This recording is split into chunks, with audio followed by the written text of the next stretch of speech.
Hey everyone, welcome back to Master Your Life Beyond the Founder podcast. I'm your host, Luke Beestall, and the guest that is joining us in the studio today has actually been on this podcast before, but when it was Beyond the Boardroom.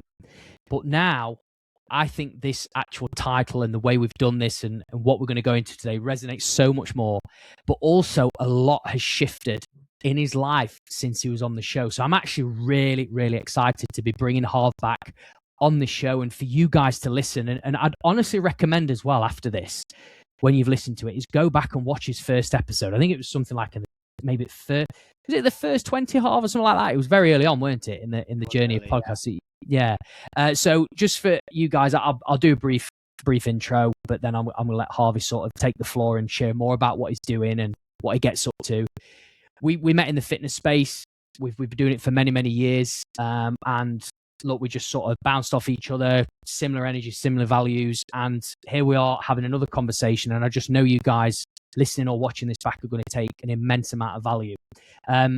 So Harv, listen, mate, I don't want to really say much more than that. Welcome to the studio, and let our guys know a little bit about yourself. Yeah, mate, appreciate you having me back on. It's great to obviously see the growth of your podcast as well. So, appreciate you having me back on for a second episode. So give you a little bit of a brief, I guess, introduction to myself. I'm obviously Harvey Fairburn. I am the owner of In Shape Health Club. I'm currently building a second facility. And I have been in the health and fitness industry for the last 12 years. I run a company called Built to Sustain, where essentially we help business owners, senior leaders in their 30s and 40s look, feel, and perform at their best. And I'm also a dad to a beautiful daughter, Grace, and I'm also a husband to my wife, Lindsay. Brilliant, mate. So look, I love that. I like how you've sort of added on there as well, you know, the family sort of life. Obviously, you've got so much going on. I think just saying that there, that you've obviously already got one health club, one gym, then you're setting up another one. I mean, I want to just ask you straight to the point. Where do you find time for you in all of this chaos? Yeah, that's literally the number one question I get asked all the time. For me, this is something that you might find quite hard, and even listeners, I think everyone, works on beliefs. Everyone's kind of been penned into believe that they should always put work first and, prioritize money and all of that. And I totally get that. And that is still important. But what I think a lot of people don't realize is that we can only give what we've got from an energy, from a capacity, from a stress standpoint. And if we don't prioritize ourselves and put ourselves to the top, we can't perform our best in all these areas. So where we feel like, I actually did a post on this yesterday, of you think that you're buying back an hour to put into your business or to your career by skipping that gym session. But actually the fatigue, the stress, turning up at home and not really being present because you're burnt out, lacking energy, all that has a massive knock-on effect because you're not looking after yourself. So to get to the question, Luke, is I put myself as the priority, as selfish as that might seem, at the start of every week. And it's what I get all my guys to do, is put yourself in as a meeting at the start of the week before you're dealt with the chaos, the stress, before things have gone wrong at the start of the week, because you're giving yourself the best opportunity to see success and manage and deal with the pressure in all the areas. Who said it's selfish by doing that? No one in particular, but I believe, just based on the amount of guys that I have coached, that say, yeah, but it's easy to prioritize or to say that I need to do this, but mate, I've got this on, this person needs me. And I'm like, yeah, I totally understand that. There has to be, a realistic vision of what success looks like in your week. But let me ask you a question, is when are you at your best in your business? I guarantee it's when you're sleeping well, you're recharged, you're going to the gym, you're eating nutritious food. So if we are to not do those things, what is the cost of you not looking after yourself? And I think not enough people ask themselves those questions, and they just believe that in order to be successful, they've just got to keep hustling and grinding. And I think we've all been through that at some stage in our lives and careers. I definitely have. But going through, life and mentors and my own, personal health issues, that I've realized that, there is ways that you can prioritize other things. And in order for you to be at your best, you have to prioritize yourself. Yeah, this is really good, and just so we can delve into that then, Harv, because obviously you've got a wealth of experience. When was that moment for you then, when you realised you could prioritise other things? What sort of happened there? I guess just hitting burnout, just realising that the way that I'd always done things to manage my health, there was a different priority and different shift. I think from having grace and taking on 2 businesses, taking on the financial pressure of Lynn's not been in her sort of corporate career anymore, and then me having to kind of pay for everything, is you go into almost this scarcity mindset of, right, I've got to pay the bills now, so like I've got to keep working until got to the point where I was so burnt out that you kind of wake up and look up one day and you're like, shit, I'm not really there for my family, I'm burnt out, my relationship's kind of going down the pan. And I guess it's at that moment you're like, this can't continue doing this anymore. And then I guess through mentoring and having coaches and going through a different process, it made me realize that you don't have to, train for hours on end. You don't have to eat religiously like we have done in the bodybuilding days.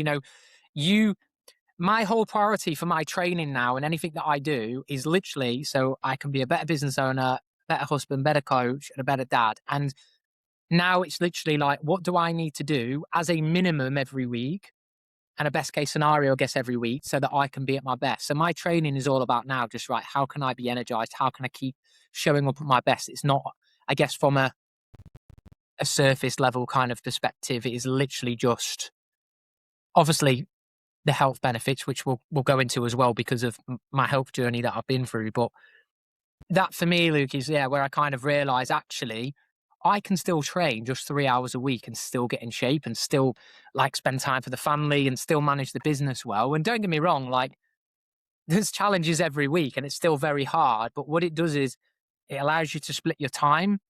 And I like to call it, like I say to my guys, like we're turning up that lever up and down. And there'll be different seasons that you go through of the year where, you might go, right, business is not as busy here, right? I can turn the dial up personally, or I want to spend some more time with family here. And then there might be a time where it goes, right, business demands more from me now.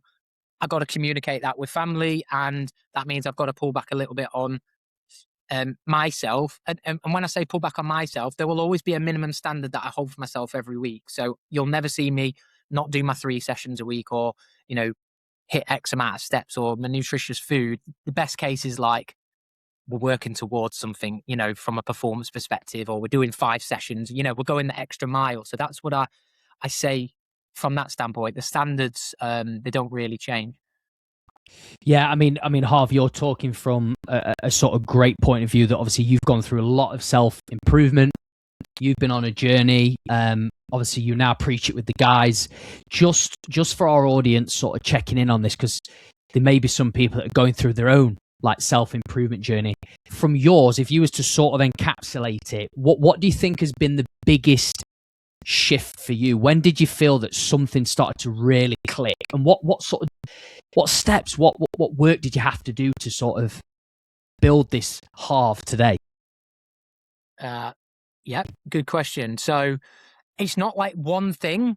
That's why I think it's always hard to articulate. It's an accumulative of lots of little things that you change and shift. And this is like anyone going on any kind of journey, right? Growing your business relationship, you're always going to have certain things you work on. For me, it's sitting down and actually getting really clear over like your values. Like, what is my number one values and how is it that I want to live? Because without that, you can change and do all these things, but they might not actually align to your life and where you're going. So I think the number one thing is getting really clear over like, what is it you value? And when someone said to me, what is it you value? I was a little bit confused. So just listening, like think about the number one things you value in your life. Is it business, family? Is it having high personal standard? It can be an accumulative of lots of different things. It's not like just one size fits all. But then a great task to ask yourself is what you believe your values might be, then actually audit where you spend most of your time, your effort, and your energy, and does it align? So you might say, oh, family's my number one value or business is my number one value, but actually you're not really spending the time that you want with them. And I personally believe that if you want to perform well in any area and change anything, that it's all got to be aligned. Because if you're trying to run one way and your partner's not on board, or it doesn't feel aligned, you're never going to feel like you're actually being successful as well. Yeah, that's a really good point there, though, mate. Especially the alignment bit, but also that value part. I think, and I'll hold my hands up and say this. I think until I actually, I guess, went into these workshops and sort of worked on or stepped into the personal development world, if you want to call it, I'd never even heard of values. It was never something that I'd ever got asked. Like what you said, you was confused. It was actually when you came to the talk, when you come to the conference in Nottingham, and that I can't remember her name. She came on and spoke. Name's gone by me, but she basically did values, and she had like all the words up on the screen, and I was just, it was very hard. Like, you don't talk about it, you don't share it with your partner, like you say. I mean, even saying that about sharing it with your partner because you're a team, and 100%. I do believe they're so key. Yeah. 100%. And then you've got to have a shared vision as well, though. So not only have you got to then go, right, here's my values and here's how I want to live, but then, okay, what are we doing all this for? What's the vision of that? What am I actually working towards? So then actually that then helps you create the habits, the standards, the identity that you then need to become in order to actually, one, live in alignment to your values, but two, work towards this big mission and this exciting thing that you're working towards. Otherwise, everything kind of becomes mundane and boring and not exciting or sexy. So you kind of need both of them. And I believe that those two are the most important things behind any change. So I would say that's the two biggest thing that I changed. And then I was able to go, okay, who do I actually need to become in order to achieve that? And then I started putting little habits, little changes in. And it takes time. That takes time. And that can also change as things happen, as we will obviously speak about. Yeah. But the thing is, though, is what you've just shared there is a great place for people to start, right? It's simply going within, looking at where you are, sitting, checking in, like you say, checking in with what you do, where your time's spent, where your energy's sort of spent, and then being able to sort of communicate, with sort of your partner or your friend or whoever's closest to you to like I say, share that vision together. I think that's a really good bit for the guys listening in or watching back to sort of take away already. 100%. And just to add to that as well, be completely honest. Like, don't bullshit yourself. When guys get on calls with me and they say, oh, I'm just busy, I'm strapped for time, I'm stressed. Okay, let's do a time audit. Where are you spending your time? Like, be honest. Are you actually doing the things that you're saying you're doing, or showing up in the way that you say you're showing up? And yeah, as you know, Luke, from things that you've done and master your time, that people do waste time. But do you know why they waste time? Is because they're not aligned to the decisions and habits that they're making, and they don't have a vision, which doesn't give them enough purpose and fulfillment day to day. So you can have, the most motivation you want and the mindset to go and achieve something. If you're not clear on values and you're not clear on vision, what you're working towards, there'll never be this alignment, because when the going gets tough, you won't want to keep following through because there's no purpose behind, or you're not clear on the ROI, what you're getting from actually putting in the reps. Yeah. And obviously, like you said earlier, though, Harv, it takes time, right? It's an accumulative of these small things that sort of come together. But for a lot of people, like what you just said there about people you've had conversations with, where they go, oh, I haven't got time, I'm too busy, I'm juggling, 10 different things. We know that change is hard. So what have you found the hardest in your transformation and the change that you've made, or changes? Fighting with my own mind, if I'm honest, of telling myself that I should be working harder, feeling guilty for taking time off. This is all things that I know is why a lot of guys don't slow down, because they're, I'm not where I want to be yet. Maybe that might be financially, maybe that might be business, career, whatever, right? So when you are pulling back, you're almost like, well, why am I pulling back? Because we're not where we want to be yet. Like, we should be working harder. You should be working more hours. And also, I think for me, this is a lot to do with your beliefs as well, right? So what you believe to be true, you will behave upon. So a lot of the stuff that I do with my guys as well is challenging beliefs and getting them to write down, like, what is it that they believe to be true, and actually, like, almost rewriting those beliefs, if you like, and challenging those. And this is why I also believe that everyone should have a coach at some point in their life to actually challenge their thinking and challenge where they are, because I think it's so healthy and good for us to grow and develop. And yeah, not getting like sidetracked from this. I kind of lost my trail now, Luke. Yeah, no, I was talking about, no, it's absolutely fine, but tangents are cool anyway. It's about like the hardest thing, you know, because change is hard. What's been the hardest thing for you? Obviously, you said fighting with your own head and those thoughts and beliefs.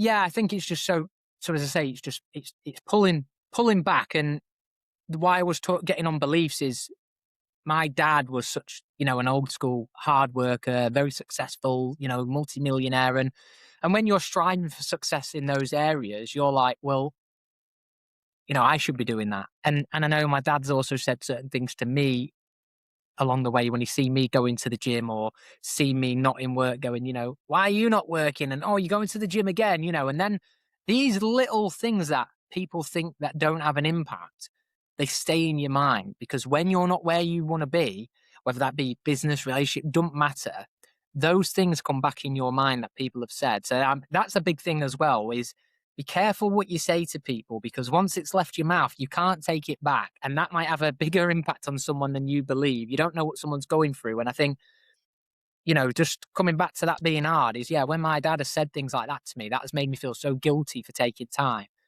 But then also reaffirming each time as well that, you know, when I am taking that time for myself, I am more energized. My relationship is better, which then gives me more fulfillment. The more fulfillment I've got, the harder I want to work in business and the more I want to achieve. Every time me and Lindsay have fell out, or we've had arguments, disagreements, I've been the least productive person ever, because I'm almost like, what's the point? What am I doing it all for? So I think this is another thing as well. When people say they don't have time to look after themselves, they don't have time to work on themselves. You've got to ask yourself, what are you doing it all for? You know, yeah. No, I was just saying it's deep, but it's again, it's a bit of an eye opener, because I think what I'm sort of gaining from this, right, is that obviously we are busy. Everybody can say they're busy. You know, it's quite easy. You know, life is fast. It's speedy because of everything that we've got going on. But you're sort of, what I'm taking from this as well is that slowing down part is really important to know, just checking who you are as a person, what your values are. So it's working on yourself ultimately to determine. So like you're saying about your business, your relationships, everything that you are working towards, that will only become exactly what you want it to become when you actually work on yourself first. That's sort of that slowing down piece. 110%. And I believe you can't really be truly confident in who you are. Put aside the materialistics, the Rolexes, the cars, all that nice stuff. None of it means anything if you aren't really confident in who you are. And I believe that you've got, you know, the right relationships, the right people around you, you're fulfilled, because we've done it all. You know, we've had the Range Rovers, we've had the watches, we've had all that nice stuff. And let me tell you now, when your relationships are not in good spot, or you don't feel fulfilled, none of it means anything. And, you know, again, after experiencing what I've been through in the last year, it really makes you shift and change your priorities and shift, you know, what it is that you actually value. Yeah, so I think that's a strong bit there. Just what you said about all the materialistic things you can own, but actually, when life throws curveballs, or when the relationships break down, or when there's arguments that arise, nothing like those material, they don't matter. That Range Rover on drive don't matter. You know, that Rolex on your wrist don't matter. It's the people that are closest to you that matter. So let's expand on that then, Harv, because you said this off air as well about your priorities shifted a lot. Yeah, tell us, what was that experience? What was that moment? Yeah, so basically, February last year, I came back from holiday. I'd got a little bit of a pain in the testicle. Didn't think really much of it because I'd had a hernia when I was younger, so I just thought that it'd be another issue from that. Went and had blood work done. remember I had the blood work done before I came on holiday, and I remember being in the restaurant, opening the blood work, and showing Lindsay, my wife. Bear in mind, my wife's dad died of cancer as well, and also sister has got one of the rarest types of brain cancer, glioblastoma, as well. And I remember opening it up, and I remember just turning it to her and saying, "It says don't rule out malignancy," and she just looked at me, and I was like, "Oh shit." And she kind of like brushed it off, but I could tell by the look on her face, it was like, that's not good. So we kind of enjoyed the rest of the holiday, got back, went in, and even at that point, there was like, let's just get an ultrasound. It could just be, you know, a cyst or something like that. Had the ultrasound, and I saw the look on the girls' faces that were doing it, and they wouldn't tell me the results and said a doctor would call you. And I knew something wasn't good then, and they rang me first thing in the morning. I went in, and they literally told me within 2 minutes, "You've got testicle cancer." And I was like, oh, right. In that moment, all you think about is, am I going to live? What's my family going to do? Is my daughter going to be all right? You do not think about how much fucking money you've got, what car you've got, what. You don't give a shit about any of that. All you think about is, oh shit, am I going to die? That is literally the first thing that I thought. And I remember just going and sitting back in the car for like half an hour and just trying to process it. And I was like, this is not real. This is not real. So yeah, it's such a surreal moment telling you that. And obviously things then progress very fast. Right, we need to get you in now for CT scans. You need to go and have chest x-rays because it could have spread around your body. So then you're thinking, Jesus Christ. So, you then sat waiting for 2 weeks for your results to know, has it now spread around your body? Like and it's crazy because if you read up on testicle cancer, it's actually a germ cell tumor. So it's actually 95% treatable if caught early, but it's actually one of the fastest spreading cancers as well. So it goes straight to your stomach, lymph nodes, and then it goes straight to the lungs, and then it goes straight to the brain. And there's people that have died within 5 months of getting testicle cancer. And then there's also, millions of people that have had the operation done and been absolutely fine. So I'm now 19 months post cancer, clear at the moment, still having the CT scans done. Had the operation. So I did have that operation. That was 4 weeks after finding out. So I had to go and have surgery done. Which was fine. Surgery was fine, recovery fine. But I think it's the mental battle then that you're then carrying for the rest of your life, knowing that, is this going to come back? Like, how long have I got, But I was saying to you, obviously earlier, Luke, that through being in the development space and looking after our health and doing just hard things continuously over and over and over. And it doesn't even have to just be going to the gym, but just doing hard things for yourself, even when you don't want to, building that discipline. I believe that is what got me through so well with having the cancer, because everyone was like, I don't know how you're doing it. I was still managing clients, still running the business, still, showing up for Lynn's. I went and did a Hyrox 4 weeks post-surgery.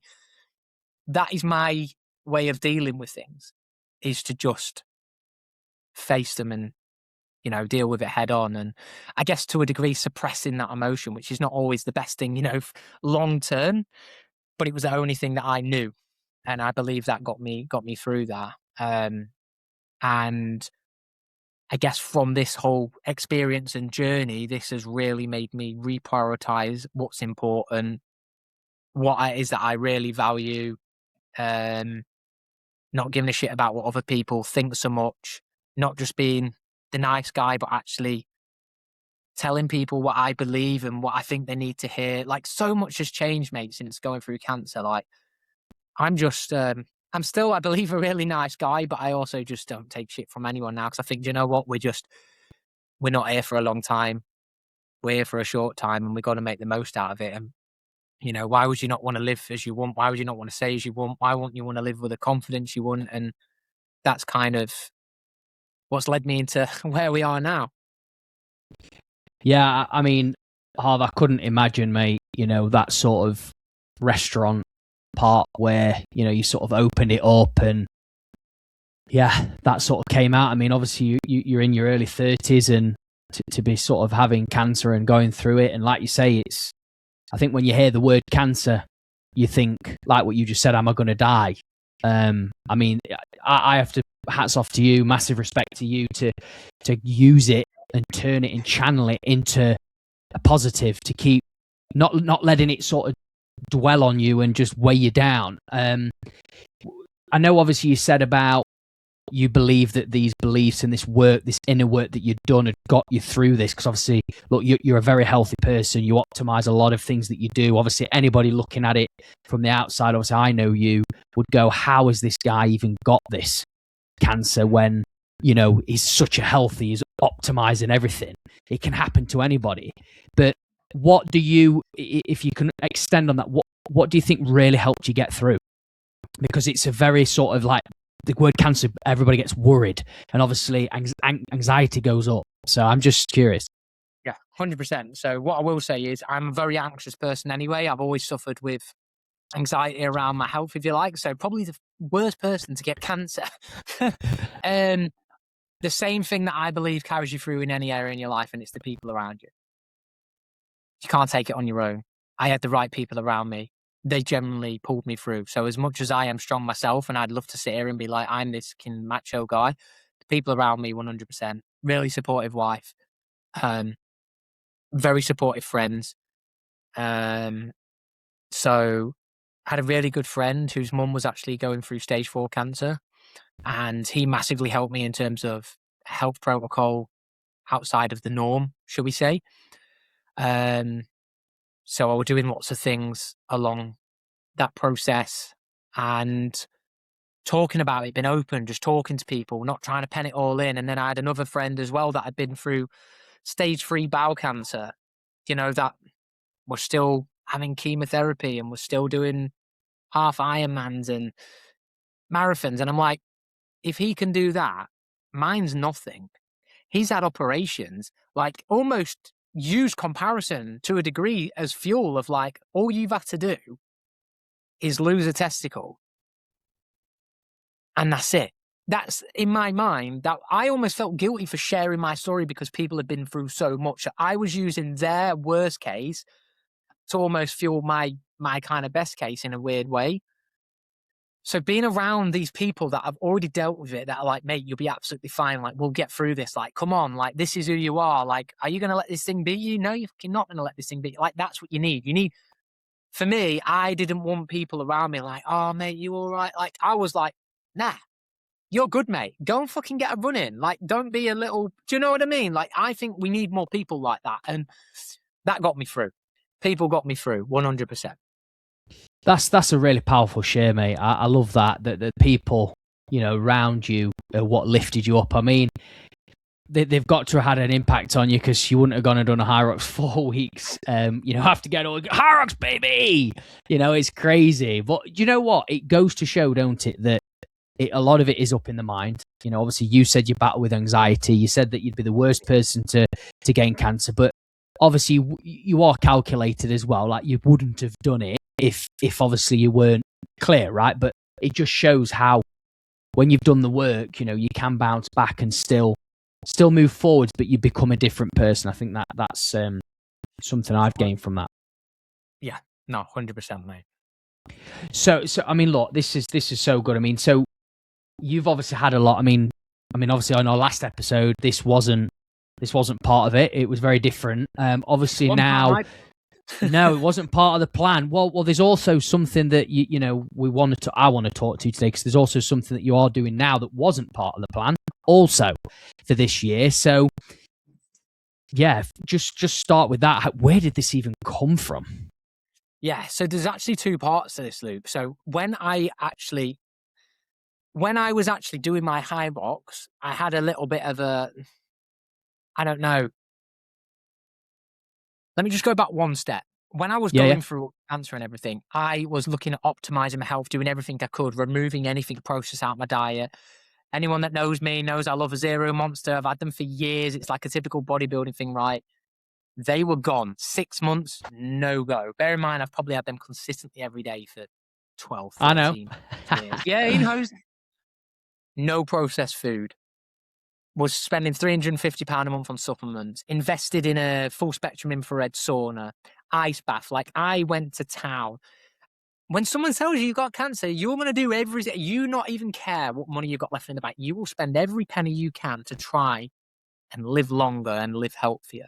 And that's what I did. I invested everything into what I believed, was the best case for me. So when I started doing that, I started thinking about more than just the gym for your health. I was like, right, how are we actually optimizing recovery here? How are we looking at, how does the infrared and cold therapy help from a cellular level, from an inflammation level, from, started looking that little bit deeper. I mean, I can't make any claims because, can't do that, but just based on people that I'd spoken to and, again, some research on what I believe to be true, that's the route that I went down. So while I was doing my high rocks, when we've been sat out in Malaga with my friend, and I said, not only do I want to change the way that I'm running my coaching business and go back to my old built to sustain way, because I believe everything we do is about sustainability, I want to rebrand In Shape Gym. And I want to call it In Shape Health Club. And I want it to be all about recovery and people not just coming to a place to get jacked and be bodybuilders, but actually about the experience they're getting. How are they reducing their stress? How are they improving their energy? Like the recovery aspect, because that was obviously so important to me. And literally, as fast as I action things, I was on the guy to a designer while we was out there. By the time I landed back home, I'd got my logo and I'd rebranded In Shape Gym that had been there for 11 years to In Shape Health Club. And within 6 months, we'd fully renovated the gym again, added the infrared sauna, and become a health club, if you like. And I'd rebranded all my Built to Sustain and gone back to that and started helping people optimize their energy and performing well again. And that's where I'm at today. If we want to go one step further than that, obviously what we spoke about prior to this call, coming into this year, my whole plan, and again, coming back to values and vision, I sat down with Linda at the start of the year and was like, here's what we want to achieve together. Here's what we want to accomplish. This is our values. This is our vision. This is what we're working towards. Then in about February or March, a bit of an opportunity came along that I wasn't expecting. So people listening, my dad is quite a big property developer in the area. He bought some more land and started building some houses and some commercial units in a very popular place on a road where majority of people from where I live and within a 20-mile radius have to almost use that road every day. 2 clients reached out to me and said, you should put a health club there. It would be unbelievable. And I'm willing to invest. I had 3 people want to give me £75,000 to invest in it. So instantly I was like, Jesus, this must be a good place to do this. So I started looking into it a little bit more. And then I said to Dad, you know what? I think I'm going to put a gym there, Dad. I'm going to have a couple of units. And he was like, okay, yeah. And then it was like, we started talking about it a little bit more. And then another week went by and Dad was like, why do you have 3 units? Yeah, let's have 3 units. You get all excited until you actually put the numbers down. Well, if you're going to have 3, why don't you just have the whole row, mate? Because you don't want someone on the end, that business you don't want there. Yeah, we'll just have 4. So at this point, we're like, let's have 4 units now. So we're at like 5,200 square foot at this point. And I'm like, yeah, let's do that. And then it comes to actually, okay, that's your dream. Now, what does it actually, look like? I mean, how much of this do you want me to go into? I think it's just more really, Harv, because obviously you could talk about the ins and outs of the business. I think it's more just for people, because a lot of guys that do listen to this are people that are not really knowing where to start. Obviously, what's good about this is how this opportunity came around. It wasn't planned; it just came. But you didn't like you wasn't in this mindset, because obviously you'd already started creating it. It's like it was aligned, and then it sort of opened up another door. But in your head, you was thinking, I don't know about this, because a lot of people miss opportunities because of fear, right? You just decided, oh, okay, there's people here that want to invest. Yeah, definitely. And I think also as well, thinking to it now, I've done a lot of research in the area, and we are going to be the only recovery-led training club within a 10, 12-mile radius. So we're going to be the only ones. And I was like, there's so many people around here, like footballers as well. And just like, why is no one optimizing the recovery? And why are people not doing this for the health? Like, there's so many gyms popping up, but no one's thinking about this aspect of it. Obviously, it meaning a lot to me. I was like, this is an absolute no-brainer. So, yeah, we've obviously put everything under one roof. We've, gone down the cold plunge route. We've got the infrared sauna again. And then from an environment perspective, like, we have not missed a beat. We want the experience to be like, I want people to come in there and just be like, wow, I want to spend my time here. This has improved my mental well-being, my physical well-being. We want a big community aspect there. So you've got, again, the right people around you, which is why we've put the cafe at the front of it, why we're hiring the best coaches for the classes. Like, we've thought about everything. And yeah, this has really just opened up a whole new opportunity, really. And I don't think any of this would have happened if I hadn't have gone through these experiences, because I would have still been in the old mindset of, training the way that I did and prioritizing the things that I did. So yeah. Yeah. So obviously, just to sort of go through this, look, you had cancer, right? It was really scary. Obviously, you started looking at this life of removing stuff out, going absolutely clean to the point of where you really are looking after yourself. Obviously, these studies are well researched, especially with the things such as infrared saunas, cold plunges, saunas, all that. You've already got a gym facility, which you'd already rebranded, and then now you've taken on a second facility. Just with this whole, because obviously it's still in the works, right? I mean, just so the audience know, when is this gym going to be open? Yeah, so this is health club. Health club, sorry, typo, yeah. No, so 1st of October we are planning to open. It was going to be 1st of September, but as you'll experience through setting up businesses and realizing how much there is to do and how much money things cost and time, we decided it was best to push back to the 1st of October. So it is very much still in the process. We're very much in the deep end right now. And yeah, literally every ounce of energy, finance has been thrown at this thing at the minute, which is very difficult in itself, in, again, looking after yourself, looking after 20 clients, running a gym. Bear in mind, I don't have any staff. I'm doing this on my own. Wow. Which I guess as well, when people are coming at me and going, oh, I don't have time, I'm busy, I'm kind of like, how do I say it in the nicest possible way? We're all fucking busy. You've just got to do it. Like, what is the outcome you're working towards, and just do it?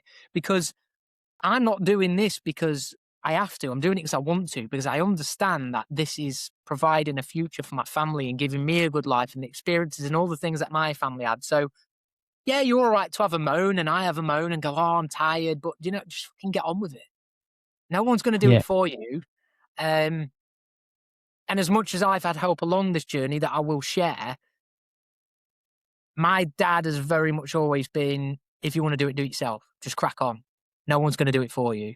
And I think, if anything, yeah, that's taught me a lot. And going through this experience is that life owes you nothing. Yeah, obviously you're designing your life, right? I think it's really a massive credit to you to have that. Obviously, I guess, you've spoken about your dad quite a little bit here, especially with the mindset stuff, the hard-working mentality, doing it yourself. I mean, to be able to do all that on your own while still running another gym, whilst coaching, whilst being a dad, whilst being a husband, and then also, most importantly, looking after yourself. I think that shows a lot about your character. And, if someone was sort of in this place of building a business, I know it's hard to put it down to one thing. I know it is, because there's so many aspects. But if you was sat opposite them now in your cafe at your health club and they was like, Harv, you inspire me, what would you say is the best piece of advice for them to become a business owner and be able to build the dream? Very good question.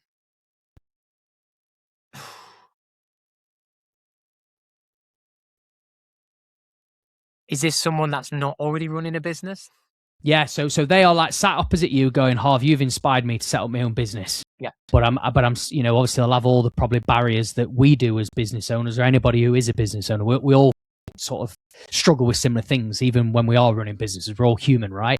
But I guess it's just, yeah, if there's one thing that... I think the big thing for me, and it's very much similar to what I said earlier, and I think it's important, is I'd ask them why.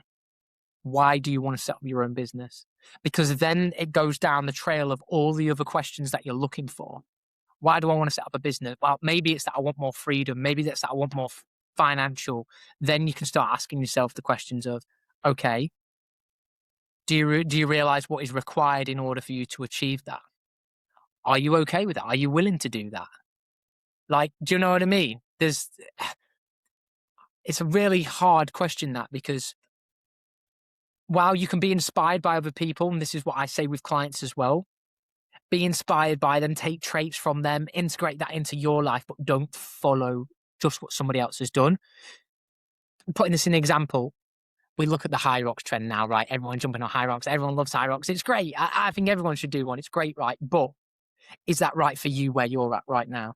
Have you got the capacity? Have you got the energy? Have you got the time, the money, the resources? There's so much to think about when it goes to a business. So the number one thing you've got to ask yourself is, why do I want this? And what does that really mean to me? What does that provide me with? Am I willing to invest, like you say?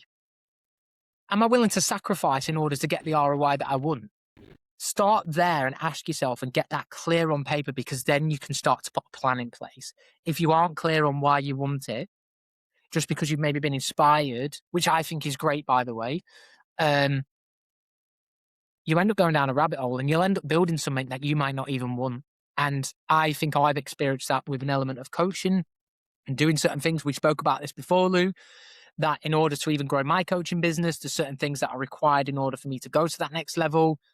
Since going through the cancer and realizing actually this is not what I really want, has made me put even more time and energy into the health club and the recovery, because actually that aligns more with me and that's what I want.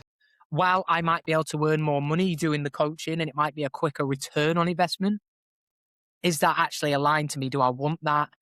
And then if you're living in a way that isn't aligned to you, are you really living anyway? Like, what's the point of having all this money if you're not really living anyway? So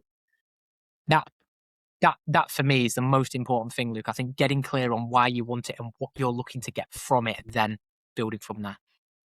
Yeah, I think that's a good sort of question, and probably people may not know that answer, and that's okay. It might be something to sit on for a while. It might be having multiple conversations. I mean, why did you then start this health club?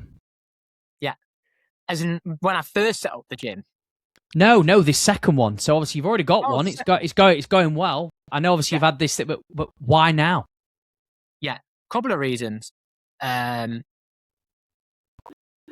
knew it would give me the financial return that I want from the effort that I'm putting in. As I said, it aligned with me, and I knew it would also make me a lot more money, which is then in return going to allow me to do all the experiences and provide my family with the life that I wanted. And also where we are at the minute, we are in the middle of nowhere. We've got 200 members at the minute, but there is gyms popping up left, right, centre. When I knew that I could build my dream from the ground up and that opportunity was thrown at me, I was jumping with 2 feet in, because I know there's no more that I can do with the building that I've got. Also, I was also kind of forced to do this in a way as well. So my family, for the listeners listening in, my gym is in a big unit, if you like, behind my parents' house. I always laugh when I say that, because people think this is in a little shitty unit behind my parents' house. No, it's big. It's a nice gaff. But they're also putting the house on the market, which then means that I've got to adapt. So there's an element of pressure there as well. And there's also 6 gyms in the town now, and we're in a small town. There is no reason for someone to travel out towards me.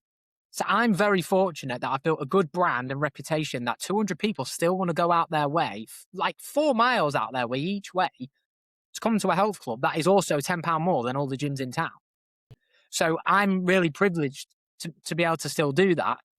So when I saw that this opportunity came up and I was able to build my dream facility and provide people with that, and also then selfishly give me the money back that I want to live the life that I want, all in. All in. When I say all in, I mean I have put all my personal... So I'll share this, I don't mind. I got a payout post-cancer because I had a policy in place for life insurance that I didn't even know I had, that was paying £12.80 a month for, which is insane. And I got £80,000 payout.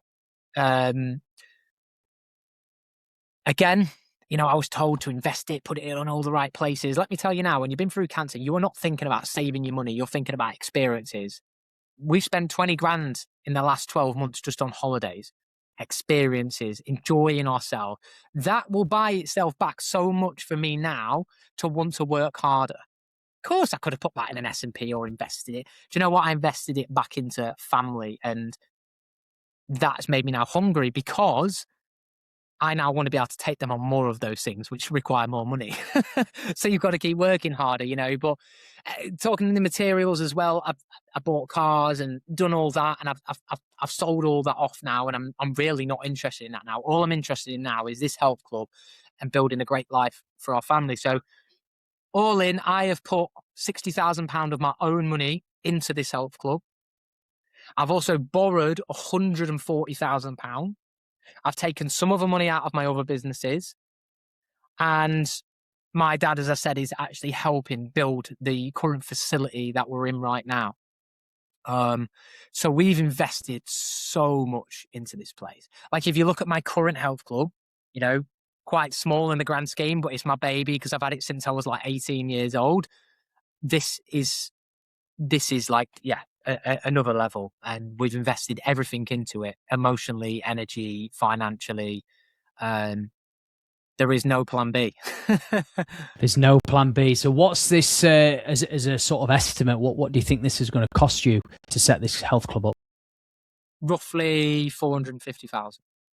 Wow, that's so that is all in, right? That is all in, and I've got about £7,500 of outgoings before I've even opened the door, and I'm already paying loans now, so I'm already paying £3,500 a month out right now before I can even take a penny. So that's yes. So this is good though. This I'm happy as well that you're open to share that, because I think people need to understand. That's why a lot of businesses close so early on as well, because it is the overheads, it's the business rates, it's the cost of kit. Obviously, you know, you've been in business a long time. Just for our audience, how long have you been in business now, or being a business owner? So this year I've had in shape the current health club for 14 years in October.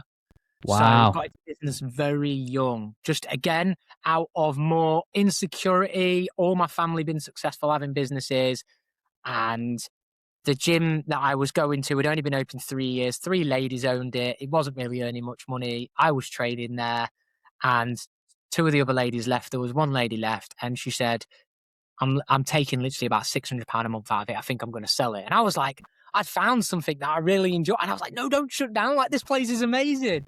She was like, well, do you want to buy into it? I was thinking, I'm like 17. I've got like fuck all money. What am I going to do? She was like, I don't want a lot. Like, give me £3,500 and you can have half the gym. And I was like, okay. So I went to my dad and I said, Dad, can I borrow a couple of grand? I've got 1,500. Yeah, right, I'm having a business. I had no clue about business, but I just wanted the bragging rights to go, I've got my own business. Yeah. Like, business owner, I'm going to be successful now. And that's what it was. So yeah, that's literally where it started. And then bought her out like 6 months later, paid my dad back, and built it from there onwards. And I've had it since there. Yeah, so I've had business experience from such a young age, and winged it as well. winged it for such a long time, had no clue about running a business. Yeah, I mean, Go for it. yeah, I think that's great. Yeah, just go for it. Just do it. Fine. Fail, learn something. Yeah, you learn from failing. I have fucked up loads of things and been shit doing bookkeeping and all that. Do you know what? Just do it. Because the biggest regret you'll have is not taking the opportunities in your life that you could have done. Yeah, where could I have been if I had done that? You'll never know. Yeah. You'll never know. Well, this is it. I mean, just for the audience to sort of, I guess, sit and listen to this experience that you're about to share, that people obviously avoid failure. You know, they're scared of hearing that no or maybe that rejection. What would you say if you can recall on one moment in 14 years of being in business, what's been your biggest failure and what have you learned from it? Biggest failure.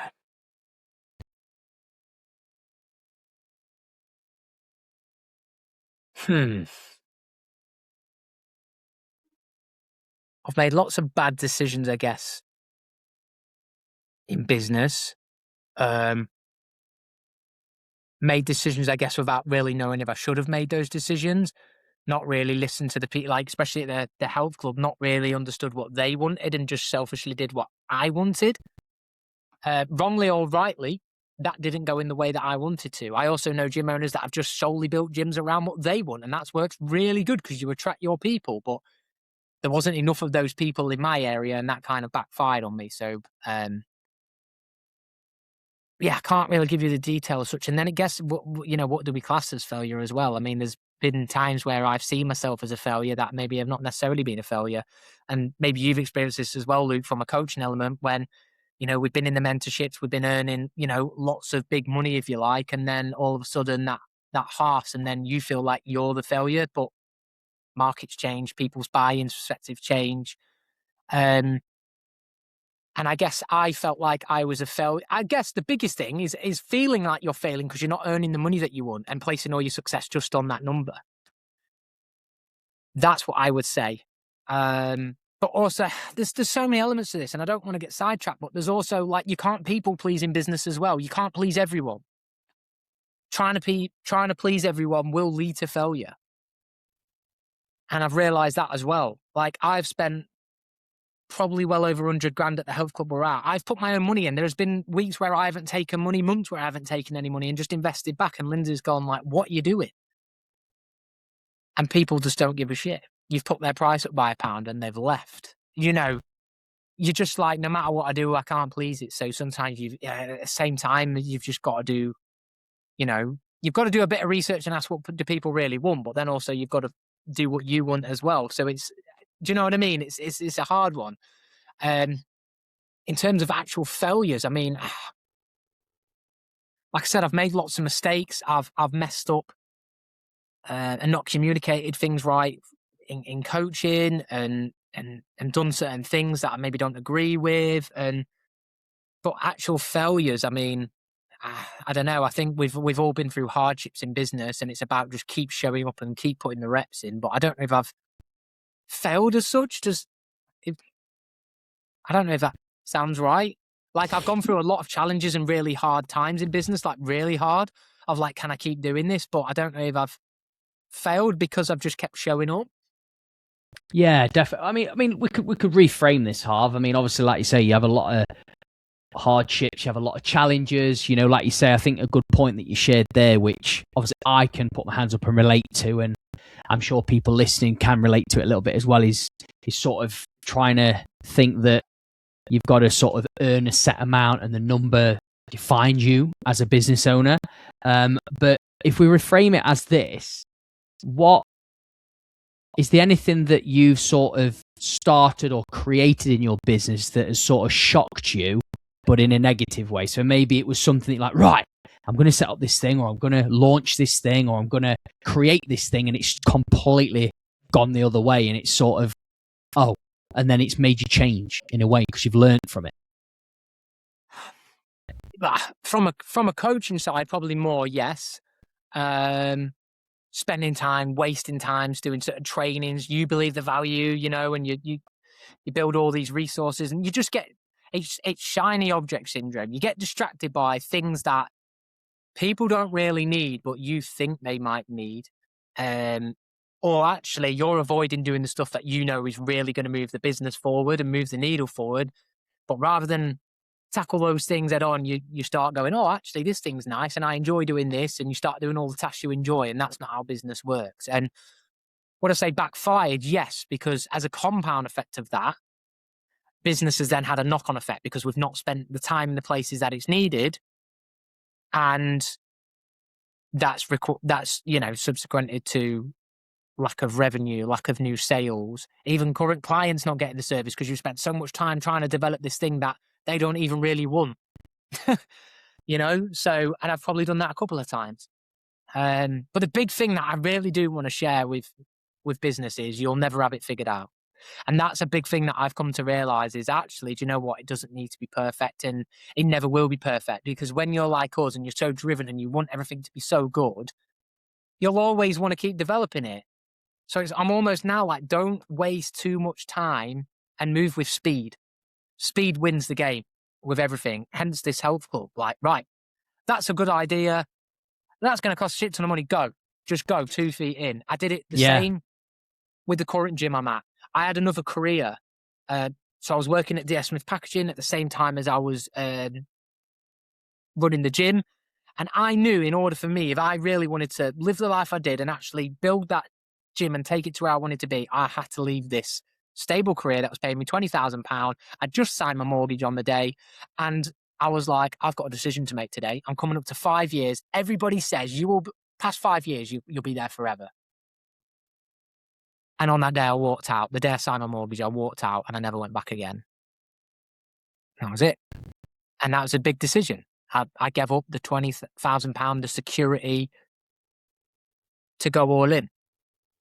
So whether that's right or wrong, if I believe in something, I'm all in with it. Well, that's great though, Harv. I mean, obviously a great skill and asset to have as a business owner as well. I think going back to that actual conversation where somebody who sat opposite you in the cafe, sort of understanding what's the best piece of advice. I think you've just shared it there.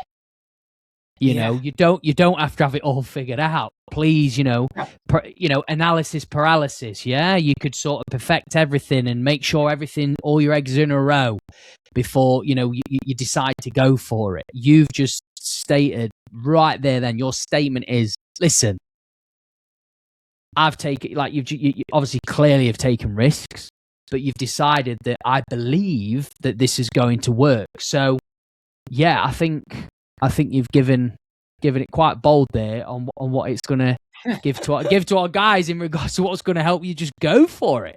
100%. Like, I've said, like, get clear on why you want it, because you'll be more fulfilled when you build the thing. You don't want to build it and not enjoy it, but at the same time, don't think too much about the nitty gritty and just do it. Figure it out along the way. You've seen the drawing, fuck about and find out. Yeah. That is 100% true, because, mate, I don't even know exactly how the health club's going to run yet. I've still got to find staff and all of that. We're building it. £500,000 nearly in, and we haven't even got it figured out. Yeah. Just and do it. Yeah, and it's like, get it. Oh, well, how am I going to even get this money in? It's brilliant, mate. It is inspiring, and I think anyone that's listened and got to this part of the episode, I think will really know and feel that. Yeah, you've got to sort of just go for it. Well, look, we are getting towards the end, bud. I know we could talk for hours. We love a good old chin wag. But I want to ask this question again, and maybe it's changed. This is obviously one I ask every guest. What does mastering your life mean to you, Harv? Mastering your life. Mastering my life. Being able to